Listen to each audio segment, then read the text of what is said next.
ಒಂದ 70-80 ವರ್ಷದ ಅಜ್ಜ. ಅಜ್ಜ ಅಜ್ಜ ಗೊತ್ತಲ್ಲ, ನಿಮ್ ಮನೇಲಿ ತಾತಂದ್ರೆಲ್ಲ ನೋಡಿದಿರಲ್ಲ. ಅಜ್ಜ ಇದ್ರಂತೆ. ಅವರು ದಿನಾ ಏನಿಲ್ಲ ಒಂದ್ ಏನಾದ್ರೂ ಕೆಲಸ ಮಾಡ್ತಾನೆ ಇರೋರಂತೆ. ಈಗ ನೋಡಿ, ವಯಸ್ಸಾದವ್ರ ಪಾಪ ಸುಮ್ಮನೆ ಕುತ್ಕೊಳ್ಳಲ್ಲ, ಅವ್ರಿಗೆ ಕೆಲಸ ಮಾಡಿ ಮಾಡಿ ಮಾಡಿ ಮಾಡಿ ರೂಢಿ ಇರುತ್ತೆ. ಅದಕ್ಕೆ ಏನ್ ಮಾಡಿದ್ರು, ಒಬ್ಬ ಅಜ್ಜ ಮನೆಯಿಂದ ಹೊರಗೆ ಬಂದು ಒಂದು ಮನೆ ಅಂದ್ರೆ ಮನೆ ಪಕ್ಕಕ್ಕೆ ಒಂದ್ ಸ್ವಲ್ಪ ಜಾಗ ಇತ್ತಂತೆ. ಅಂದ್ರೆ ಸ್ವಲ್ಪ ತೋಟದ ತರ ಅವರೇ ಹಳ್ಳಿಗಳಲ್ಲೆಲ್ಲ ಮಾಡ್ಕೊಂಡಿದ್ರಂತೆ. ಬಂದು ಒಂದಿಷ್ಟು ತೆಗ್ಗನ್ನ ತೆಗೆದು ಒಂದಿಷ್ಟು ಒಂದು ಗಿಡ ನೆಡ್ತಾ ಇದ್ರಂತೆ. ಗಿಡ ನೆಡೋದ್ ನೋಡಿ ಒಬ್ಬ ದಾರಿಯಲ್ಲಿ ಹೋಗ್ತಾ ಇದ್ನಂತೆ, ನಿಂತ್ಕೊಂಡ್ ನೋಡಿದ್ನಂತೆ. ಅಜ್ಜ ಏನ್ ಮಾಡ್ತಾ ಇದೀಯಾ ಅಂದ್ರಂತೆ. ಗಿಡ ನೆಡ್ತಾ ಇದ್ದೀನಪ್ಪ. ಏನ್ ಗಿಡ ಅದು? ಬಿದ್ರಿನ ಗಿಡ. ಬಿದ್ರಿನ ಗಿಡ ನೋಡಿದೀರಾ? ದೊಡ್ಡದ ಎತ್ತರಕ್ಕೆ ಬೆಳಿತೈತೆ ಅದು. ಆಮೇಲೆ ಹಾ ಆಯ್ತಪ್ಪ. ಹಾ, ಆ ಬಿದ್ರಿನ ಗಿಡ ಎತ್ತರವಾಗಿ ಬೆಳೆಯುತ್ತೆ. ಆ ಬಿದ್ರಲ್ಲಿ ಎಷ್ಟೊಂದು ತರದ್ದು ಇದಾವೆ. ಈ ತಾತ ಏನು, ಆ ಬಿದ್ರಿಂದ ಒಂದ್ ಗಿಡ ನೆಡ್ತಾ ಇದ್ನಂತೆ. ತಾತ ಏನ್ ಗಿಡ ಅದು ಅಂತ ಕೇಳಿದ್ರಂತೆ. ಇದಪ್ಪ, ಇದು ಬಿದ್ರಿನ ಗಿಡ. ಅಯ್ಯೋ, ನಿನ್ಗೆ ಆಗ್ಲೇ 70-80 ವಯಸ್ಸಾಗಿದೆ, ಈಗ ನೀ ಬಿದ್ರಿನ ಗಿಡ ನೆಟ್ಟೇನ್ ಮಾಡೋನು? ಈ ಗಿಡ ಬೆಳೆಯಕ್ಕೆ 30 ವರ್ಷ ಬೇಕಾಗತ್ತಪ್ಪ ಅಂದ್ರಂತೆ. 30 ಅಂತ ನಗ ಕತ್ಬಿಟ್ನಂತ ಅವನು. ಯಾರು?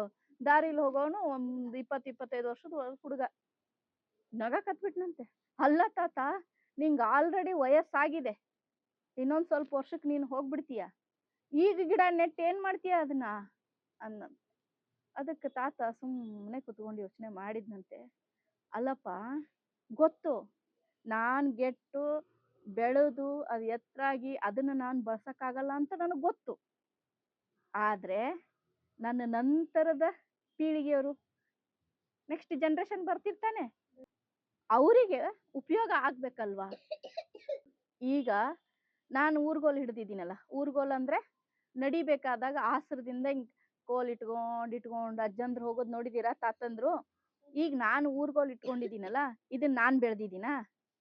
ಇಲ್ಲ, ನನ್ ಹಿಂದ್ ಯಾರೋ ಬೆಳೆದಿದ್ದಕ್ ತಾನೇ ಇವತ್ ನಾ ಬಳಸ್ತಾ ಇದ್ದೀನಿ. ಹಾಗೇನೆ ನಾನ್ ಇವತ್ತೇನಾದ್ರೂ ಬೆಳೆದ್ರೆ ತಾನೆ ಮುಂದಿನ ಜನರೇಷನ್, ಅಂದ್ರೆ ಈಗ ನಿಂಗೆ ಆಲ್ರೆಡಿ 25-30 ವರ್ಷ ಆಗಿರಬಹುದು. ನೀನ್ಗಿನ್ನ 30 ವರ್ಷ ಆಗೋಟ್ಲೆ ನೀನ್ ನನ್ನ ವಯಸ್ಸಿಗೆ ತಾತ ಆಗ್ಬಿಟ್ಟಿರ್ತೀಯ. ಅವಾಗ ನಿನಗ್ ಊರ್ಗೊಲ್ಲೋದು ಬೇಡ್ವಾ ಅಂತಂದ್ರಂತೆ. ಅದಕ್ಕೆ ಇವನು, ಹೌದಲ್ವಾ, ನಾನು ಯೋಚನೆನೇ ಮಾಡ್ಲಿಲ್ಲಲ್ಲ ಇದನ್ನ. ಅಂದ್ರೆ ನಾವ್ ಇವತ್ತೆಲ್ಲ ಹೆಂಗಾಗ್ಬಿಟ್ಟಿದೀವಿ ಜನರು ಅಂದ್ರೆ, ನಾನಿದ್ದೀನಾ, ನಾನು ಬಳಸ್ತಾ ಇದ್ದೀನಾ, ನನ್ನ ನಂತರ ಯಾರಿಗೆ ಏನಾರ ಯಾಕಾಗ್ಲಿ ಅಂತ ಯೋಚನೆಗಳು ಮಾಡ್ತಾ ಇದ್ದೀವಿ. ಇವತ್ ನಾವ್ ಏನೇನ್ ಹಾಳು ಮಾಡ್ತಾ ಇದೀವಿ ಹೇಳಿ ನೋಡೋಣ. ಫಾರ್ ಎಕ್ಸಾಂಪಲ್, ಮುಂದಿನ ಜನರೇಷನ್ಗೆ ಇಡ್ದೇನೆ ಏನೇನ್ ನಾವು ವೇಸ್ಟ್ ಮಾಡ್ತಾ ಇದೀವಿ. Very good. ಮರ ಕಡಿತಾ ಇದೀವಿ ಇವತ್ತು. ಏನ್ ಮಾಡ್ತಾ ಇದೀವಿ? ಮರ ಕಡ್ದು ಕಡ್ದು ಕಡ್ದು ನಮ್ಮ ಅರಣ್ಯನ ನಾಶ ಮಾಡ್ತಾ ಇದೀವಿ. ಅದಕ್ಕೆ ಜೂನ್ ಅಲ್ಲಿ ನಾವೆಲ್ಲ ತೋರಿಸ್ಕೊಂಡ್ಬಿಟ್ಟು ಸ್ಕೂಲ್ಗೆ ಹೋಗ್ತಿದ್ವಿ. ಮಳೆ ಬಂದ್ರೆ ಅಯ್ಯೋ ಜೂನ್ ಹೆಂಗಪ್ಪ ಮುಗಿಯುತ್ತೆ, ಮಳೆ ಮಳೆ ಮಳೆ ಅನ್ಕೊಂಡು ಹೋಗ್ತಿದ್ವಿ. ಆದ್ರೆ ಈಗ ಮಳೆನೇ ಇಲ್ದಂಗಾಗಿದೆ. ಯಾರ ಕಾರಣ ಇದಕ್ಕೆ? ಮರ ಬರ್ಬೇಕು. ಮರ ಇದ್ರೆ ಮಳೆ ಬರುತ್ತೆ. ಮರ ಇಲ್ದಂಗ್ ಮಾಡಿದ್ಯಾರು?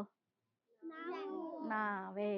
ಮರನ ಮುಂದಿನ ಪೀಳಿಗೆಗೆ ಇಡ್ಲಾರ್ದಂಗ್ ಮಾಡಿದೀವಿ. ಮತ್ತೆ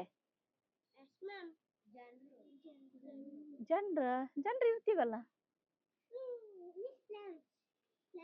ಅದೇ ಪ್ಲಾಂಟ್ಸ್. ಗಿಡ ಮರ ಅಂದ್ರೆ ಪ್ಲಾಂಟ್ಸ್ ಆಯ್ತು. ಮತ್ತೆ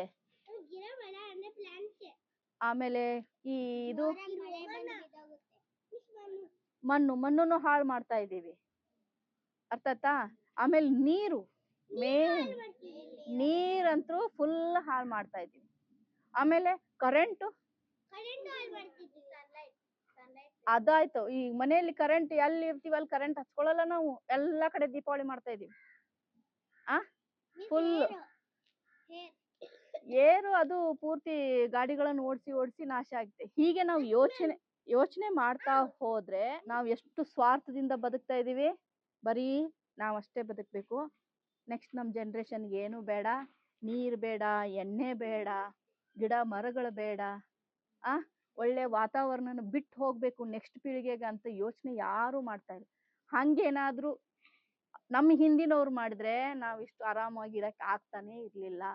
ಅದಕ್ಕೆ ತಾತ ಏನ್ ಹೇಳಿದ, ಒಂದು ಗಿಡ ನೆಡುವ ಮೂಲಕ ನಮ್ ಜನರೇಷನ್ಗೆ ನಾವ್ ಏನ್ ಕೊಡ್ಬೇಕು, ನಾನಂತರೂ ಬದುಕಿರಲ್ಲಪ್ಪ ಇನ್ನು 30 ವರ್ಷ ಆದ್ರೆ, ಅದಕ್ಕೆ ನನ್ ನೆಕ್ಸ್ಟ್ ಜನರೇಷನ್ಗೆ ಊರ್ಗೋಲಾಗಿರ್ಲಿ ಅಂತೇಳಿ ಈ ಬಿದಿರಿನ ಮರ ನೆಡ್ತಾ ಇದ್ದೀನಿ ಅಂದಂತೆ. ಅವಾಗ ಆ ಹುಡುಗನಿಗೆ ನಾನು ಎಷ್ಟು ಸ್ವಾರ್ಥಿ ಅಲ್ಲ, ನಾನು ಎಷ್ಟು ಸ್ವಾರ್ಥಿ ಇದೀನಲ್ಲ, ಬರೀ ನನ್ನ ಸ್ವಾರ್ಥಕ್ಕೋಸ್ಕರ ನಾವು ಬದುಕ್ತಾ ಇದೀವಿ.